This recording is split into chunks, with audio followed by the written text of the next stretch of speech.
Sounds on, cameras on. We are ready to go. Welcome everybody to Dr. Cush's Exotic Drinks. I am him. I'm that guy. I'm really trying to figure out exactly what we're doing. I'm just running around making ice. Kyle's staring at the screen as he's doing this. Go! Purple, way behind, way behind. Is it on? It is black number one. Let's do it down. Gently.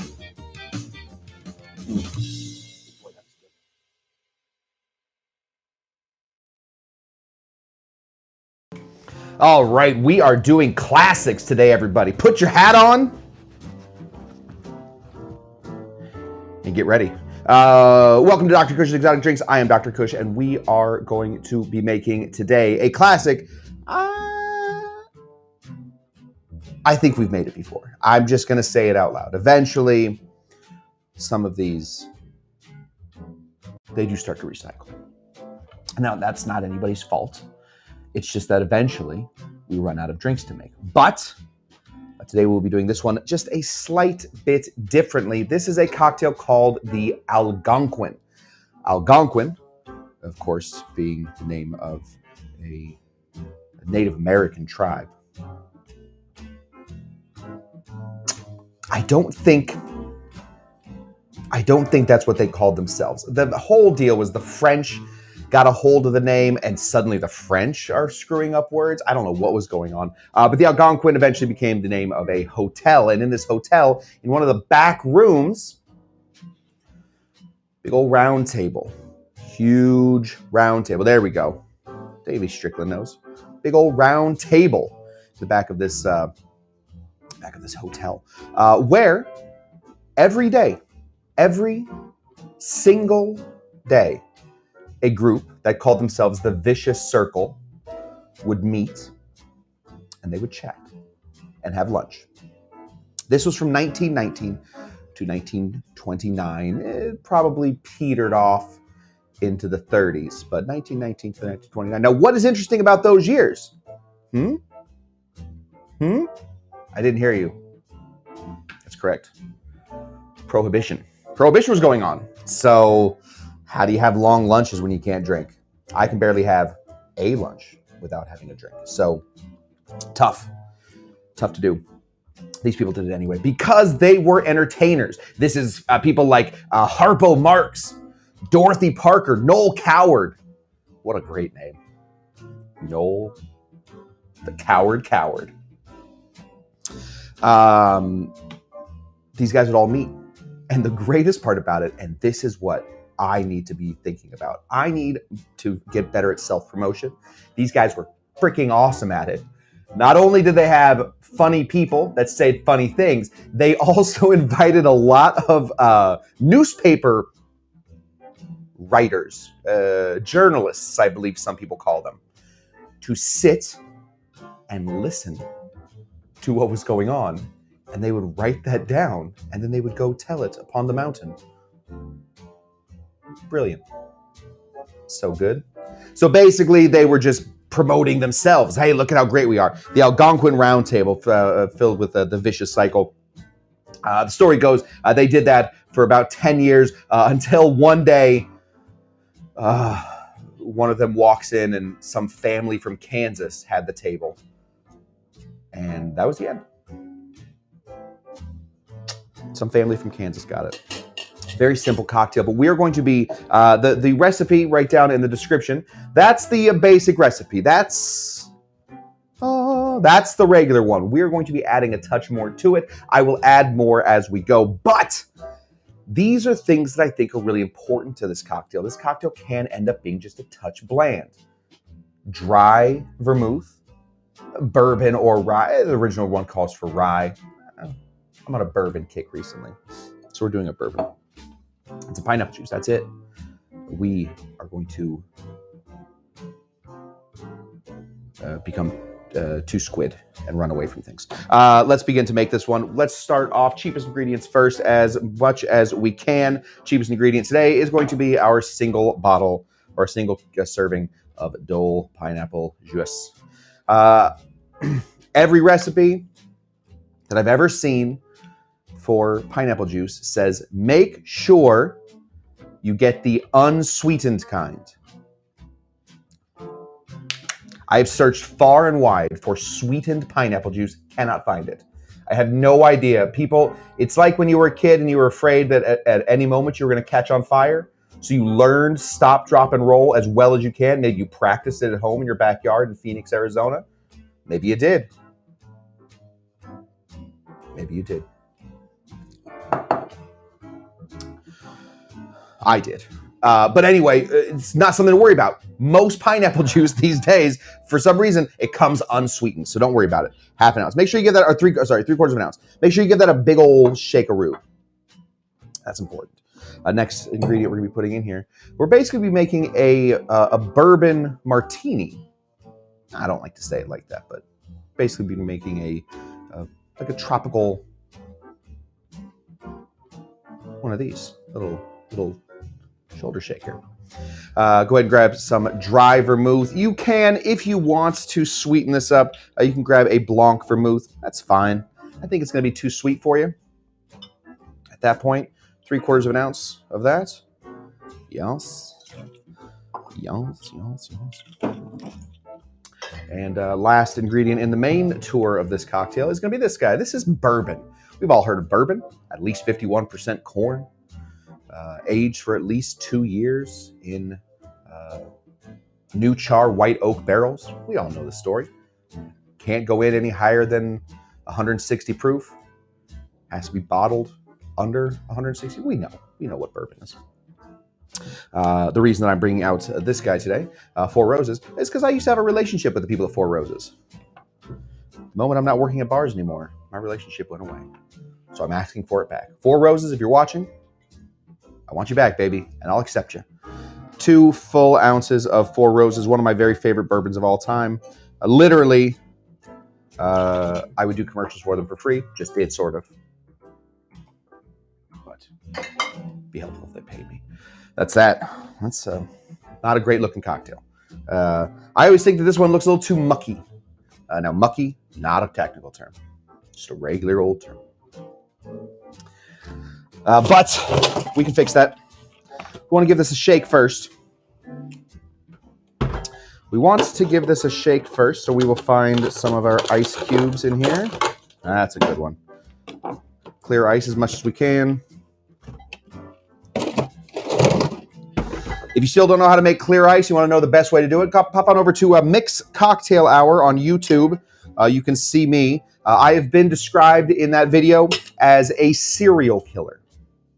If you don't know what that means, watch it.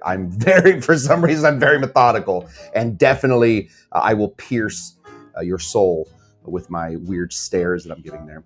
Let's give this a big fat shake. Now, we do have pineapple juice in here. Pineapple juice it does have protein in it.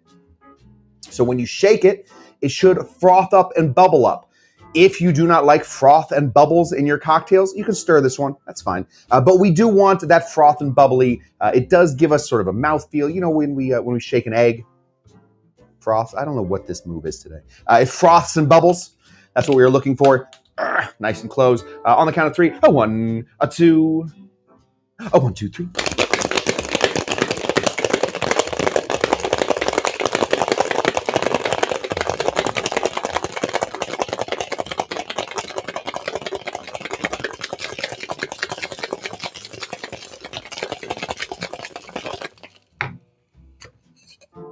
Oh yeah, so frothy and bubbly now. Look at that beast.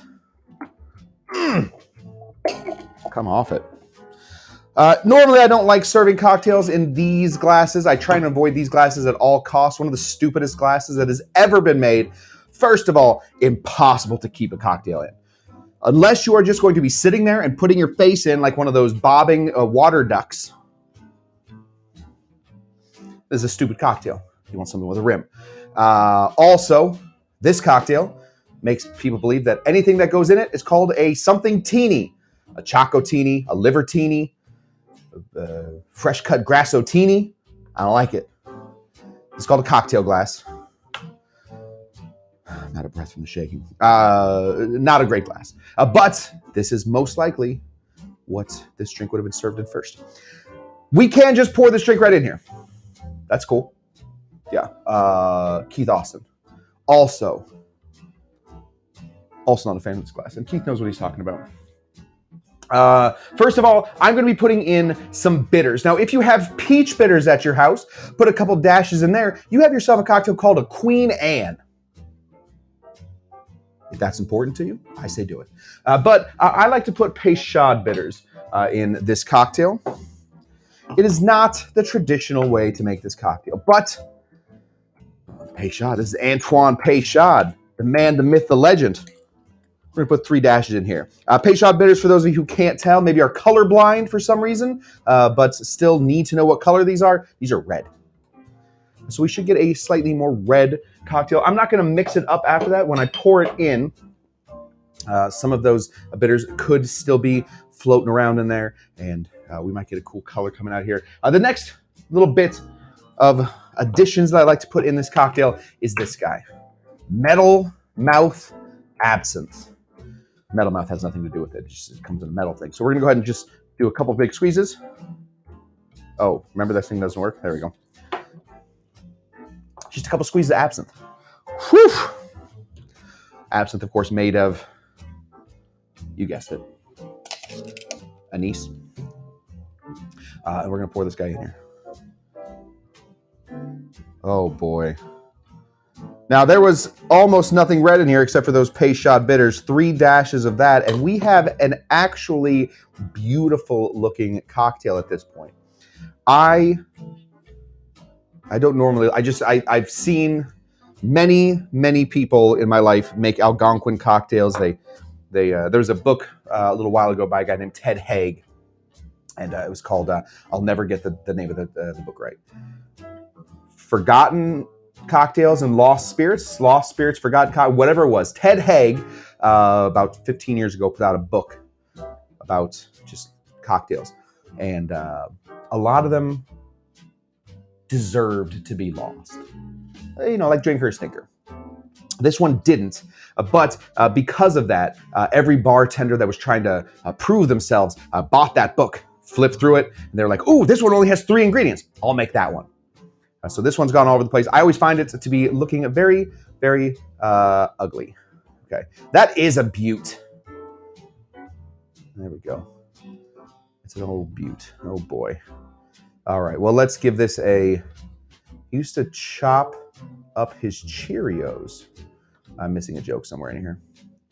Yeah, we're gonna go back to Keith. Keith isn't a fan of these glasses. That's all I wanted to hear. Okay, let's give this a big fat drink. Now, you don't have to put in that absinthe. It's fine, it's great, dandy. Tip of the hat to you. Top of the morning to you. A old flipperooski to you. And you don't have to put in the Peychauds. You have an original cocktail. You have the original version of it. And if you put in peach bitters, Queen Anne. Otherwise, let's just drink this one. Yeah. Yep, we talked about it on Saturday. Some cocktails taste old. Not like they've been sitting out, but they were from a different time when different things were in vogue. I believe that if you took 95% of the cocktails that bartenders are making today, that are like, you know, when they get real, like up their own patoots, and they're, you know, I spent 43 days getting this chai drop by drop into this old Tom gin. I think most people back in the day would not care for those cocktails. The same way that these are kind of an acquired taste. This is an old tasting cocktail, but nonetheless, it is a very nice tasting cocktail. The only cure for a real hangover is death. Chat, I sometimes I just lose you guys. I honestly have no idea how we got there. I like it very much.